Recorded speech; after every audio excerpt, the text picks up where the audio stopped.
অৱশেষত তেওঁ যেন নেগুৰ পেলালে। অৱশেষত USTM মেঘালয়ক লৈ সুৰ সলাবলৈ বাধ্য হৈ পৰিল মুখ্যমন্ত্ৰী। বিগত এসপ্তাহে গুৱাহাটীৰ কৃত্ৰিম বানৰ বাবে USTMক জগৰীয়া কৰি আহিছিল মুখ্যমন্ত্ৰীয়ে। অতদিনে সেনটোৰ দৰে USTMে জেহাদ চলোৱা বুলি তথা USTMৰ বিৰুদ্ধে NGTত গোচৰ তৰাৰো হুংকাৰ দি অৱশেষত ফেঁচাটোৰ দৰে অৱস্থা হ'ল মুখ্যমন্ত্ৰীৰ। অৱশেষত মেঘালয়ৰ পৰা নামি অহা পানী শিলখাকু আৰু দীপৰ বিললৈ কেনেকৈ বোৱাই নিব পাৰি সেই সন্দৰ্ভত বিশেষজ্ঞ সমিতি গঠন কৰা হ'ব বুলি ঘোষণা কৰিলে মুখ্যমন্ত্ৰীয়ে। মেঘালয়ৰ পৰা অহা পানীক দীপৰ বিল আৰু শিলখাকু বিললৈ কেনেকৈ আমি লৈ যাব পাৰোঁ তাৰ বাবেও এখন বিশেষজ্ঞ কমিটি গঠনৰ বাবে আমাৰ চৰকাৰে সিদ্ধান্ত গ্ৰহণ কৰিছে। কিন্তু চৰকাৰী প্ৰচেষ্টাৰ পিছতো মই এটাই কম যে চিভিক সেন্সেহে আমাৰ জীৱনলৈ আমাৰ মহানগৰীয় জীৱনলৈ নাটকীয় পৰিৱৰ্তন আনিব পাৰে। নলাৰ মুখতে ঘৰ নিৰ্মাণ নকৰি নলা নৰ্দমা ৰোধ নকৰি আমি যেতিয়া চিভিক সেন্সৰ পৰিচয় দিম, প্লাষ্টিকসমূহ আমি যেতিয়া নিৰ্ধাৰিত স্থানতহে পেলাবলৈ আৰম্ভ কৰিম, 20% কৃত্ৰিম বানপানী লগে লগে হ্ৰাস পাব।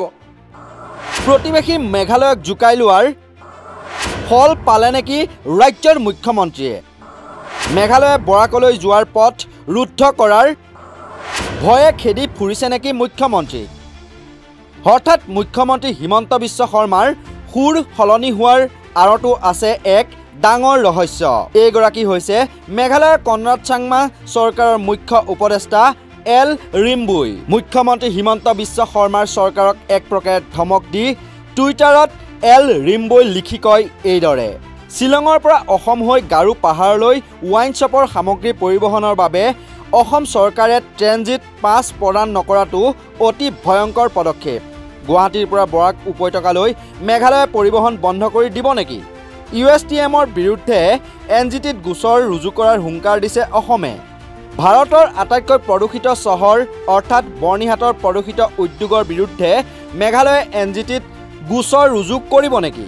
সেয়েহে অসমৰ মুখ্যমন্ত্ৰীয়ে সমস্যা সমাধানৰ বাবে আলোচনাত বহক আৰু তেওঁ বাস্তৱলৈ ঘূৰি অহাটো জৰুৰী। 13 আগষ্টত দিয়া এই হুংকাৰৰ পাছতেই সুৰ সলনি হ'ল ৰাজ্যৰ মুখ্যমন্ত্ৰী হিমন্ত বিশ্ব শৰ্মাৰ। 78 সংখ্যক স্বাধীনতা দিৱসত খানাপাৰা পেৰেড গ্ৰাউণ্ডত ভাষণ প্ৰদান কৰি মেঘালয়ৰ পৰা নামি অহা পানী শিলখাকু আৰু দীপৰ বিললৈ কেনেকৈ বোৱাই নিব পাৰি সেই সন্দৰ্ভত বিশেষজ্ঞ সমিতি গঠন কৰা হ'ব বুলি ঘোষণা কৰিলে মুখ্যমন্ত্ৰীয়ে।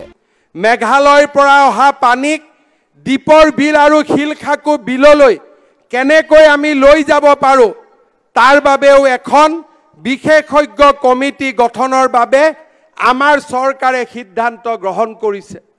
কিন্তু চৰকাৰী প্ৰচেষ্টাৰ পিছতো মই এটাই কম যে চিভিক সেন্সেহে আমাৰ জীৱনলৈ আমাৰ মহানগৰীয় জীৱনলৈ নাটকীয় পৰিৱৰ্তন আনিব পাৰে।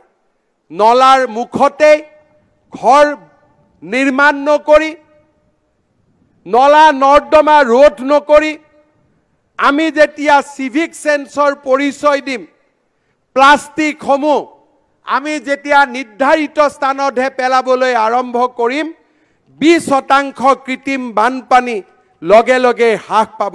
কিয়নো মেঘালয়ৰ লগত শত্ৰুতা কৰিলে বিপদত পৰিব অসম। সেই কথা উপলব্ধি কৰিয়েই USTMৰ বিৰুদ্ধে ৰুদ্ৰমূৰ্তি ধাৰণ কৰা মুখ্যমন্ত্ৰীয়ে নৰম হৈ ঘোষণা কৰিলে এই বিশেষ কথাষাৰ। ভিডিঅ' এডিটৰ ঋতুমণিৰ সহযোগত news desk report north east নাও।